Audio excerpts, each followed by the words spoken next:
चलो शुरू करते हैं। तो मैं क्वेश्चन ले रहा हूँ। क्वेश्चन, ए पर्सन, ये मास हो सकता है, ये प्रेशर हो सकता है, ये टाइम हो सकता है, मीन्स दो फिजिकल क्वांटिटी में एक का वेरिएशन दूसरे को रिस्पेक्ट में देखते हैं। इसी को हम एक लेमैन की भाषा में बोलते हैं कि we are dealing with differential.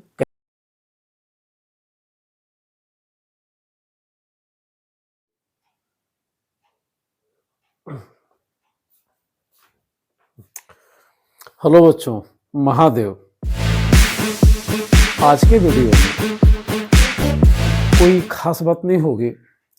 पिछले वीडियो में मैंने कई बातें बताया था कि स्पीड क्या है, वेलोसिटी क्या है, डिस्टेंस क्या है, डिस्प्लेसमेंट क्या है, और मैंने कुछ न्यूमेरिकल्स लिए थे, सामान्य न्यूमेरिकल्स लिए थे स्पीड पर और वेलोसिटी पर, और वो सीरीज कुछ टाइप्स ऑफ न्यूमेरिकल्स बच गए थे। तो इस वीडियो में मैं कुछ न्यूमेरिकल्स लूँगा स्पीड पर और वेलोसिटी पर, उससे बाद से मैं डिफाइन करूँगा एक्सेलरेशन को, फिर हल्के से कैलकुलस की बात करेंगे जिसका यूज फिर अगले वीडियो में होगा। तो चलो शुरू करते हैं। तो मैं क्वेश्चन ले रहा हूँ। Question,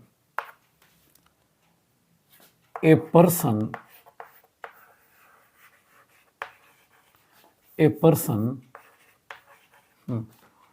goes from A to B with a speed of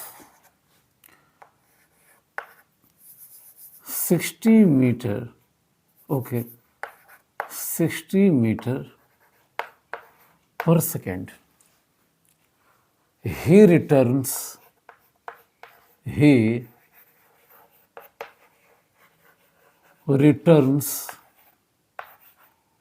from B to A with a speed of 40 meter per second. Okay. Find out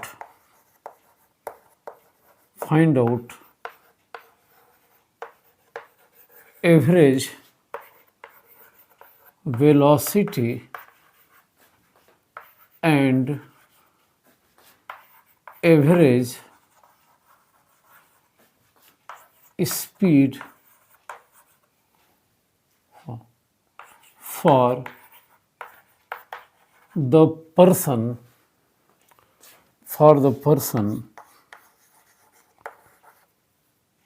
for entire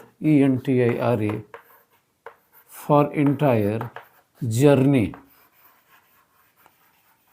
For the entire journey. Question क्या है कि एक आदमी ए से B जाता है 60 metre पर second की स्पीड से, फिर वो बी से ए लौटता है 40 मीटर पर सेकंड की स्पीड से। इस पूरी जर्नी के लिए हमें आदमी की एवरेज वेलोसिटी और एवरेज स्पीड निकालना है। देखो बेटा, खास बात क्या है, जब आदमी की स्पीड दिया है 60 मीटर पर सेकंड, तो ये मानकर चलो कि इस स्पीड के साथ कोई कंडीशन नहीं है, यानी कि ऐसा नहीं है कि स्पीड में कोई वेरिएशन आएगा टाइम के साथ साथ। मीन्स जो ये दिया गया है, हम मानेंगे कि आदमी की यूनिफॉर्म स्पीड है। एवरेज स्पीड तो है ही, ये कांस्टेंट स्पीड है। वैसे ही जब बी से ए लौटता है तो 40 की स्पीड से लौटता है, ये भी आदमी की यूनिफॉर्म मीन्स कांस्टेंट स्पीड है तो एवरेज, लेकिन ये टाइम के साथ साथ चेंज नहीं हो रही है।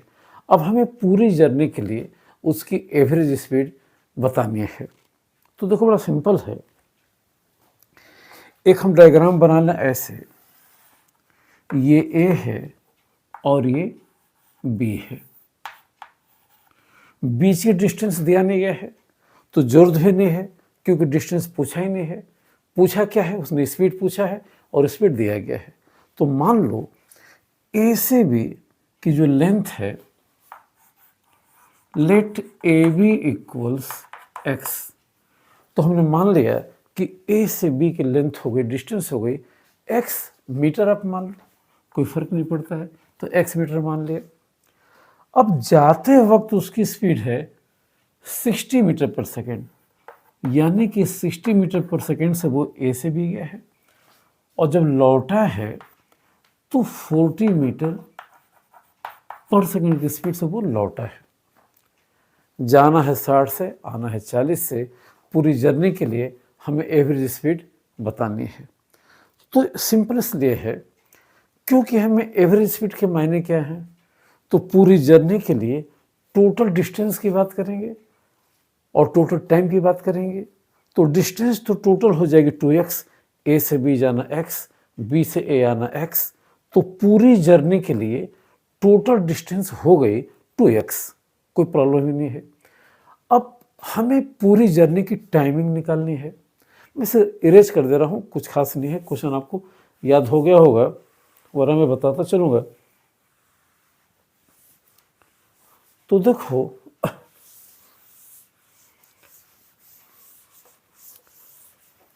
चलो ओके, हमने सपोज किया था कि ए बी एक्स के इक्वल है, तो डिस्टेंस हो गए x plus x means 2x, time निकालना है। तो जाने की टाइमिंग को अगर मैं एक t1 कहूँ और आने की टाइमिंग को t2 कहूँ, तो फिर वही बेसिक फार्मूला कि distance equals sorry speed equals distance by time, ये जनरल फार्मूला है। तो इस जनरल फार्मूला से टाइम का एक्सप्रेशन चलाया कि time equals speed bye sorry distance upon speed. तो स्पीड बराबर डिस्टेंस अपॉन टाइम, तो टाइम बराबर हो गया डिस्टेंस अपॉन स्पीड। अब ये मन में बात आएगी कि इसी फार्मूले का यूज क्यों कर रहे हैं। तो इस फार्मूले का यूज इसलिए कर रहे हैं क्योंकि कोई खास कंडीशन नहीं दी गई है, उसकी स्पीड यूनिफॉर्म है, ये चेंज नहीं हो रहा है, टाइम के साथ से जाते वक्त आते वक्त बदल कर चेंज नहीं हो रहा है। तो कोई पर्टिकुलर केस नहीं है कि हम पर्टिकुलर केस के लिए टाइम का कोई नया एक्सप्रेशन रखें। तो जो जनरल डेफिनेशन थी स्पीड की या एवरेज स्पीड की कि total distance upon total time, इसी से रिजल्ट निकला कि टाइम भी हो गया total distance upon average speed या स्पीड। तो जाने की टाइमिंग हो गया time from A to B. अगर उसमें t1 कहूँ, यानी कि ए टू बी जाने में टाइम t1 ले रहा है, तो t1 हो जाएगा डिस्टेंस से x जैसा हमने मान लिया है, और जाने की स्पीड है 60 मीटर पर सेकेंड। तो ये मानकर चलो कि इतना सेकेंड हो गया जाने की टाइमिंग। जब वो B से A लौटेगा तो फिर टाइम हो जाएगा, मैं लिख दे रहा हूँ time from B to A। अगर मैं इसे T2 कहूँ तो जाने की डिस्टेंस भी x है और लौटने की स्पीड है 40, तो इतना सेकेंड हो गया। तो A से B की डिस्टेंस को x माना, तो उस हिसाब से जाने की टाइमिंग हो गया x/60, आने की टाइमिंग हो गया x/40। तो पूरी जर्नी के लिए टोटल टाइम अगर हम इसे t कहें तो t हो जाएगा t1 प्लस t2। तो t1 है x/60, t2 है x/40। अगर आप इसे सिंप्लीफाई करो तो देखो ये 40x 60x हो जाएगा 100x, और नीचे एलसीएम हो जाएगा 60 इंटू 40। थोड़ा सा और सिंपल करें बेटा, तो देखो ये 2 जीरो कट गया और हो गया x/24।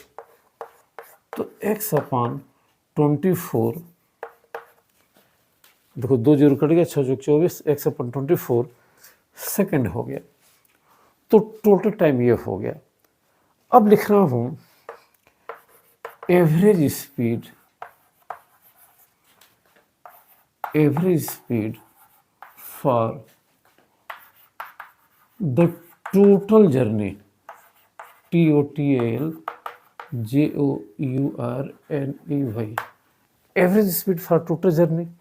अगर हम इसे v डैश कहें तो हो जाएगा टोटल डिस्टेंस जो 2x है अपन टोटल टाइम जो x अपन 24 है, ये हो गया। अब देखो ये x कट जाएगा, 24 ऊपर चला जाएगा तो हो जाएगा 48 मीटर पर सेकेंड। तो आपका आंसर हो गया 48, और अच्छे से लिखूं 48 मीटर बाई सेकेंड। तो ये क्वेश्चन क्यों लिया गया है?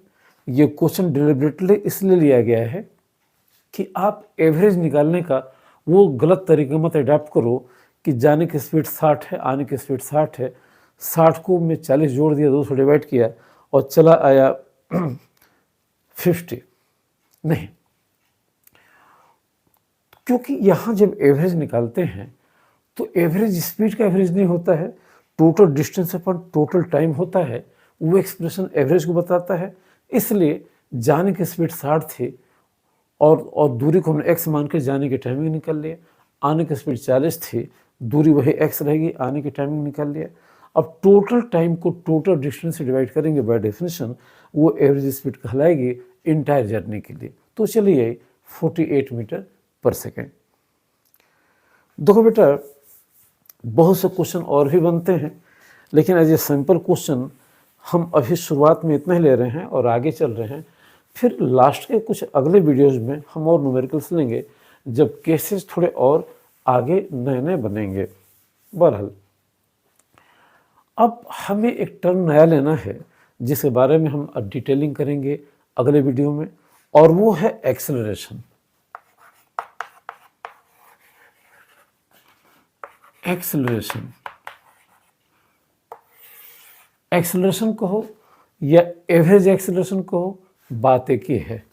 तो हमने लिख दिया AVERAGE, एवरेज एक्सेलरेशन या एक्सेलरेशन, मीनिंग एक ही है। यह है क्या? पहले एग्जाम्पल देखो, जैसे मान लो कोई ऑब्जेक्ट मूव कर रहा है, ऑब्जेक्ट ए पर था, बाद में बी पर पहुंच गया, यहाँ उसकी वेलोसिटी मान लो v1 है, यहाँ मान लो वेलोसिटी उसकी सपोज करो ये v2 है। जब तुमने देखा यहाँ वेलोसिटी v1 तो t1 टाइम पर देखा कि वेलोसिटी v1 है, और यहाँ t2 टाइम पर वेलोसिटी क्या है? v2 है।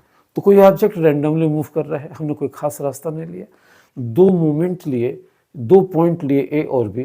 पॉइंट ए पर जब उसकी वेलोसिटी को देखा पहले, या जो टाइम था t1, तो वेलोसिटी क्या थी? v1 थी। बाद में जिस मोमेंट के लिए t2 पॉइंट बी पर, वहाँ वेलोसिटी v2 थी। तो अगर हम ऐसे कहें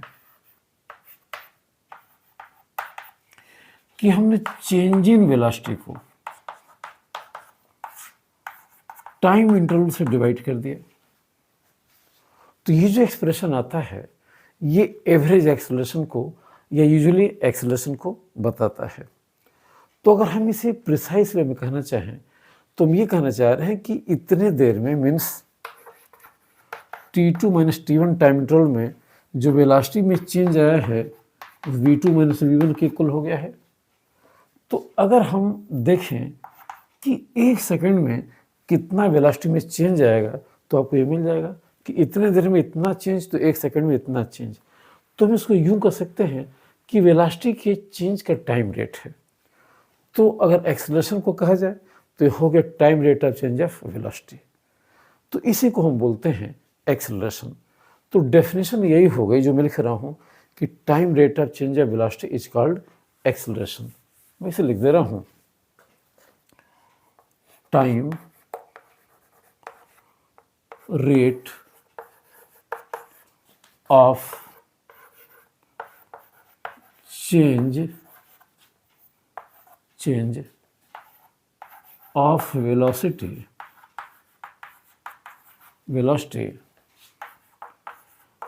is called acceleration.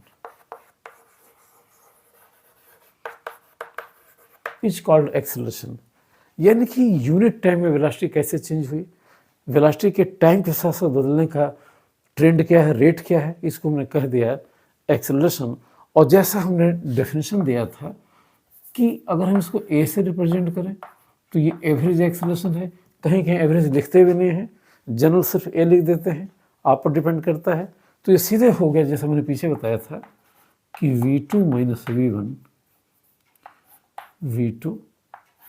V1 upon T2 minus T1। Repeat कर दूं, T1 टाइम पर वेलोसिटी V1 थी, पॉइंट ए पर ऑब्जेक्ट था। T2 टाइम पर वेलोसिटी V2 थी, पॉइंट बी पर ऑब्जेक्ट था। तो जो चेंज इन वेलोसिटी इतना आया, कितने देर में आया, इतने देर में आया, दोनों का जो रेशियो हो गया ये एक्सेलरेशन को बता रहा है।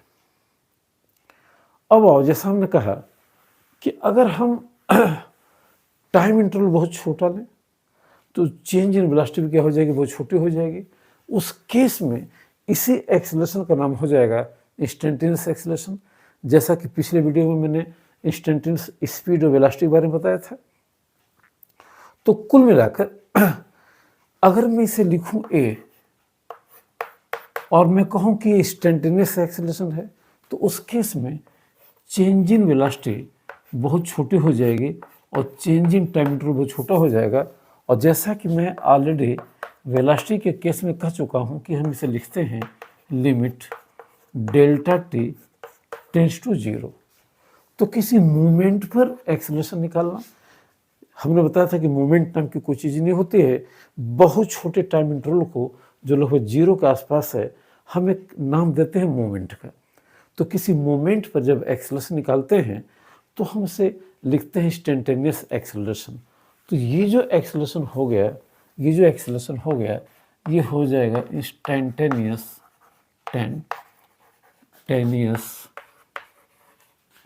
एक्सेलरेशन। तो इंस्टेंटेनियस एक्सेलरेशन हो गया a limit delta t tends to 0 delta v upon delta t. इसी को लिख देते हैं d v upon d t calculus term में, जिसके बारे में हम आगे बात करेंगे। तो कुल मिलाकर हमने ये एक नया टर्म डिफाइन किया, acceleration. Time rate of change in velocity या change of velocity is called acceleration. वो कुछ नहीं है, दो इंस्टेंट लिए, दो वेलोसिटी ली, रेशियो ले लिए, ये एवरेज एक्सेलरेशन कहलाएगा। जब टाइम इंटरवल बहुत छोटा हो, लगभग 0 के आसपास हो, ये चेंज ही बहुत छोटा आएगा, तो उस एक्सेलरेशन का नाम होगा इंस्टेंटेनियस एक्सेलरेशन। और कैलकुलस की भाषा में जब हम वेलोसिटी को टाइम से डिफ्रेंशिएट करते हैं तो वी गेट इंस्टेंटेनियस एक्सेलरेशन। तो बेटा ये बातें हो गई। पिछले न्यूमेरिकल में एक चीज़ छूट गई थी कि हमने एवरेज स्पीड पूछा था और एवरेज वेलोसिटी पूछा था। एवरेज स्पीड तो निकाल दिया 48 मीटर पर सेकेंड, एवरेज वेलोसिटी की बात ही नहीं किया। तो कुछ खास नहीं, ऑब्जेक्ट ए से बी गया था, फिर बी से ए लौट आया, तो जो इनिशियल पोजीशन थी वही फाइनल पोजीशन थी। तो टोटल डिस्प्लेसमेंट 0 हो गया। तो अगर हम उसे टाइम से डिवाइड भी करेंगे तो जो एवरेज वेलोसिटी आएगी पूरी जर्नी के लिए वो 0 आएगी। तो एवरेज वेलोसिटी जो मैंने छोड़ दिया था पूरी जर्नी के लिए 0 आएगी, और एवरेज स्पीड जैसे मैंने निकाला था पूरी जर्नी के लिए वो 48 मीटर पर सेकेंड आएगा। चलो वो चीज़ छूट गई, और ये हो गया इंस्टेंटेनियस एक्सेलरेशन और ये हो गया एवरेज एक्सेलरेशन। अब चैलेंज ये है या प्रॉब्लम ये है कि जितनी बातें मैंने बताई उन पर न्यूमेरिकल्स अगर कैलकुलस के हेल्प से लिए जाएं तो न्यूमेरिकल्स कैसे बनेंगे। तो इसके लिए बेटा मैंने बताया था कि कैलकुलस की जानकारी होना बहुत ज़रूरी है। आप सबसे रिक्वेस्ट है कि आपके जो मैथ्स के टीचर हैं उनसे आप ज़रूर कैलकुलस की कुछ बेसिक चीज़ें जान जाओ, उनके बिना बात नहीं बनेगी। और चूँकि फिजिक्स का हिस्सा है, मैथ्स तो है नहीं, तो मैं इस यहाँ पर कुछ फार्मूले कैलकुलस के बता रहा हूँ जिनका यूज हम काइनेमेटिक्स के क्वेश्चन लगाने में करेंगे, लेकिन कुछ ही का यूज बता रहा हूँ। और यहाँ भी नहीं बता जानबूझ से नहीं बता रहा हूँ कि क्यों वो फार्मूला वैसे आया, तो फार्मूला को कैलकुलस में कैसे आया, क्यों हमने इस तरीके से उसको डिराइव किया, ये लॉजिक मैथ्स के लिए छोड़ रहा हूँ। और बस काम भर कुछ बेसिक बातें बता रहा हूँ जिनके बिना क्वेश्चंस नहीं हो सकते हैं। तो देखो, जैसे कैलकुलस के मायने हुए क्या, इससे दो हिस्से हो गए, डिफरेंशियल और इंटीग्रल। जहाँ तक डिफरेंशियल कैलकुलस की बात है इसमें बेसिक बात समझो कि दो फिजिकल क्वांटिटीज होती हैं, जैसे हमारा टाइम हो गया और ये डिस्टेंस हो गया। हम इसका वेरिएशन इसके रिस्पेक्ट में देखते हैं कि ये फिजिकल क्वांटिटी इसके रिस्पेक्ट में कैसे वेरी कर रही है। यहाँ पर इसका डिस्प्लेसमेंट होना कोई ज़रूरी नहीं है, टाइम होना कोई ज़रूरी नहीं है। कोई भी दो फिजिकल क्वांटिटीज हो सकती हैं। ये फोर्स हो सकता है, ये मास हो सकता है, ये प्रेशर हो सकता है, ये टाइम हो सकता है। मीन्स दो फिजिकल क्वांटिटी में एक का वेरिएशन दूसरे के रिस्पेक्ट में देखते हैं। इसी को हम एक लेमैन की भाषा में बोलते हैं कि we are dealing with differential calculus. तो इसके कुछ फार्मूले हैं, जैसे मैं लिख रहा हूं x raise to power n d upon d t. तो इसकी मीनिंग क्या हो गई, या चलो हमने y लिख दिया, तो हम कहेंगे कि x एक वेरिएबल है जिस पर एक पावर है n। ये n एक रियल नंबर है, फ्रैक्शन हो सकता है, इंटीजर हो सकता है, कुछ भी हो सकता है। तो x एक वेरिएबल है जिस पर पावर या रियल नंबर n है। इस x को दूसरे वेरिएबल y के रिस्पेक्ट में हम डिफरेंशिएट करना चाहते हैं। इस वेरिएबल x को जिस पर पावर n है हम दूसरे वेरिएबल y के रिस्पेक्ट में डिफरेंशिएट करना चाहते हैं। तो ये ऊपर जो d है ये सिंबल है डिफरेंशिएशन का। किसका डिफरेंशिएशन करना है, इसका करना है। किसके रिस्पेक्ट में करना है, y के रिस्पेक्ट में करना है। तो जिसके रिस्पेक्ट में करना है उसको लिख दिया dy। अगर टाइम के रिस्पेक्ट में करना होता तो मैं लिख देता dt। अगर प्रेशर के रिस्पेक्ट में करना होता तो लिख देता dp। तो कुल मिलाकर जो नीचे होता है उसमें ये सिंबल बताता है कि इसके रिस्पेक्ट में डिफरेंशिएट करना है, इसके रिस्पेक्ट में डिफरेंशिएट करना है। किसको डिफरेंशिएट करना है, इसको डिफरेंशिएट करना है। तो इसका मतलब हो गया कि x टू पावर n को हमें डिफरेंशिएट करना है y के रिस्पेक्ट में। फार्मूला क्या है कि ये पावर साइड में चली जाती है और इस पर एक पावर कम हो जाती है। थोड़ा और साफ साफ लिख दूँ, ये एक्सपोनेंट साइड में चला आता है और इस पर एक पावर हम कम कर देते हैं। उसके बाद इसे पावर 1 मानकर हम लिखते हैं dx अपॉन dy, ऐसे लिख देते हैं। तो एक फार्मूला हो गया। दूसरा देखो इसी का पार्टिकुलर रूप है कि अगर हम x को x के ही रिस्पेक्ट में डिफरेंशिएट करें तो पूरी चीज़ हो जाएगी d upon d x to power n। और यहाँ फिर वैसे ही n चला आएगा, एक पावर कम हो जाएगी और ये हो जाएगा पावर 1 मानकर dx अपॉन dx। तो dx अपॉन dx यूजुअली ये 1 हो जाता, लिखते नहीं है। तो ये पूरी चीज़ हो जाती है n x to power n minus 1। तो सीधे सीधे हो गया d upon dx x to power n, इतना होता है। तो एक फार्मूला ये हो गया, दूसरा फार्मूला ये हो गया। ये दो फार्मूले बेटा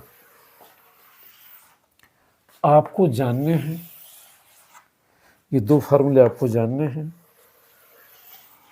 मैक्सिमम क्वेश्चन इनके बेस पर ही होंगे।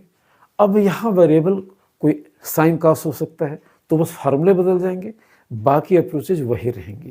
तो ये दो फार्मूले आपको जानने हैं। इनको क्लैरिफाई करने के लिए इसको आप राइट डाउन कर लो, आपसे रिक्वेस्ट कर रहा हूँ। इनको क्लैरिफाई करने के लिए चलो एक मैं छोटे न्यूमेरिकल्स ले रहा हूँ जिससे बात समझ में आ जाए।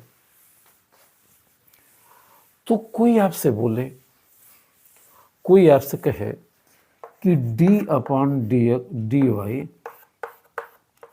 एक्स टू पावर 7 को आप डिफ्रेंशिएट करो, तो ये पावर यहाँ चली आएगी 7 और एक पावर कम कर दिया x टू पावर 7 माइनस 1, ये कर दिया।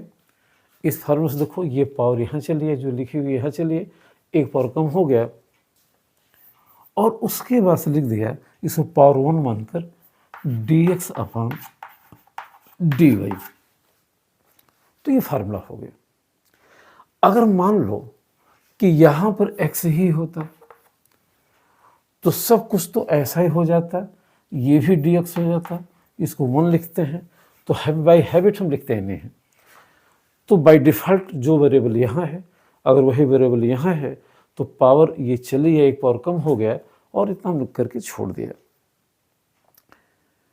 अगर मान लो फॉर एग्जांपल कि मैं इसे मिटा दूं और मैं लिखूं d/dx x टू पावर 1/2, तो नई बात नहीं है, ये पावर फिर चली जाएगी हाफ, और एक पावर आप कम कर दोगे, और चूंकि जो वेरिएबल यहाँ वेरिएबल यहाँ है तो लिखेंगे नहीं, तो सीधे हो जाएगा half x to power -1/2, half में से 1 गया -1/2, ये रिजल्ट हो गया। अब बेटा इनकी प्रैक्टिस आप घर पर करना, इनका यूज मैथमेटिक्स में कैसे करेंगे। तो देखो, हमने कहा कि अगर पोजीशन दे दी गई हो, x पोजीशन दे दिया गया हो और हमें वेलोसिटी निकालनी हो, तो जो भी वेलोसिटी निकालेंगे, अगर कैलकुलस यूज कर रहे हैं तो हम इंस्टेंटेनियस वेलोसिटी निकालेंगे, तो वो हो जाएगा जैसे पीछे बताया था dx/dt। हम पोजीशन को टाइम से डिफ्रेंशिएट करेंगे, जो कुछ आगे वेलोसिटी कहलाएगा। अब इसका यूज कैसे करेंगे इसको बताने के लिए अगले वीडियो में मैं कुछ न्यूमेरिकल्स लूँगा। वैसे ही अगर एक्सेलरेशन निकालना है तो हम वेलोसिटी को टाइम से डिफ्रेंशिएट करेंगे, तो लिखेंगे dv/dt, और ये एक्सप्रेशन हो जाएगा एक्सेलरेशन का।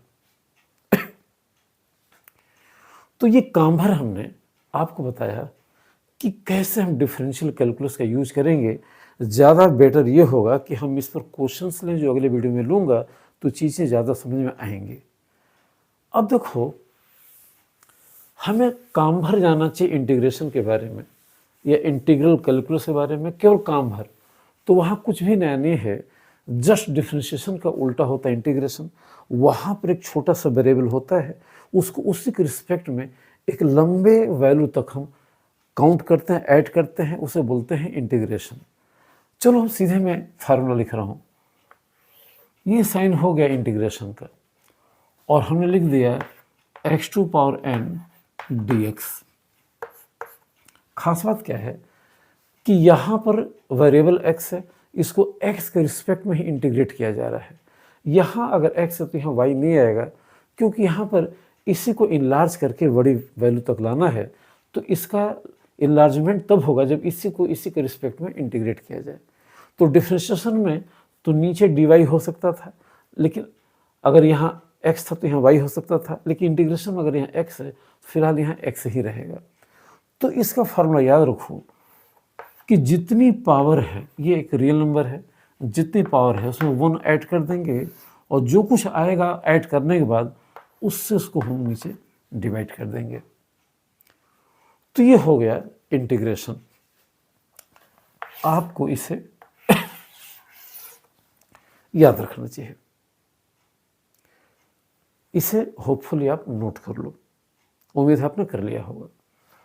अब देखो, खास बात क्या है कि हमने ये नहीं बताया कि x को हम कहाँ से कहाँ तक काउंट करना चाहते हैं।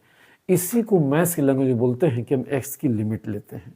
तो अगर मैं ऐसे लिखूं integration a to b x to power n dx, तो इसके मायने निकलेंगे कि x टू पावर n को हम इंटीग्रेट करना चाहते हैं तो x के रिस्पेक्ट में करेंगे। किस वैल्यू से किस वैल्यू तक इंटीग्रेट करना चाहते हैं, तो शुरू की वैल्यू a है जिसको हमने लोअर लिमिट कहा, बाद की वैल्यू b है जिसको हमने अपर लिमिट कहा, तो हम x को a से लेकर b तक इंटीग्रेट करना चाहते हैं।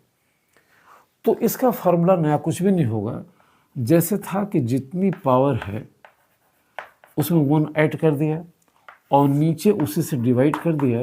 ये तो पुराना हो गया। अब एक ब्रैकेट लगाते हैं और ऊपर की लिमिट को ऊपर लिख दिया, नीचे की लिमिट को नीचे लिख दिया। आप चाहो तो ये कांस्टेंट है, बाहर निकाल लो, तो 1/n+1 बाहर निकाल दिया। और एक, अब ये रूल याद रखो कि एक बार x के प्लेस पर ये वाले कांस्टेंट वैल्यू रखेंगे, तो ये हो जाएगा bn+1। बीच में हमेशा माइनस होगा, बीच में हमेशा माइनस होगा, और एक बार x के प्लेस पर ये लोअर वैल्यू रखेंगे और इसी तरह से लिख देंगे an+1।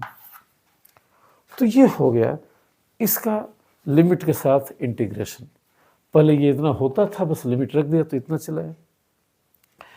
ये सारी बातें जो मैंने बताई हैं, तब तक क्लियर नहीं होंगे जब तक कि हम इस पर कोई न्यूमेरिकल ना लें। तो बेटा न्यूमेरिकल पूरे पर, डिस्टेंस पर, डिस्प्लेसमेंट पर, वेलोसिटी पर, स्पीड पर, एक्सेलरेशन पर, जो कुछ अभी तक मैंने बताया है उसे अगले वीडियो में बाय न्यूमेरिकल में क्लैरिफाई करूँगा। और आप तब तक इन चीज़ों को देखो, कैलकुलस पर आप मैक्सिमम जोड़ दो।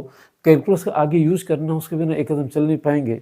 तो जो आपके मैथ्स के टीचर हैं या कोई और भी हैं जो आपको बेसिक कैलकुलस बता सकते हैं, तो उनसे आप देखो। ये फिजिक्स का हिस्सा शुरू में था, अब है नहीं। हमने काम भर एक वीडियो में इसको बताया है। शायद वो वीडियो मिल जाए तो अच्छी बात है, नहीं मिलता है तो आप थोड़ा काम भर काम चलाओ। फिर मिलेंगे। आप सबसे रिक्वेस्ट है कि वीडियो को बेटा सब्सक्राइब जरूर करो। सब्सक्रिप्शन कम हो रहा है, आप सबसे विनती है, तभी हम आगे थोड़ा और चल पाएंगे, हमें थोड़ी ताकत मिलेगी। तब तक के लिए महादेव।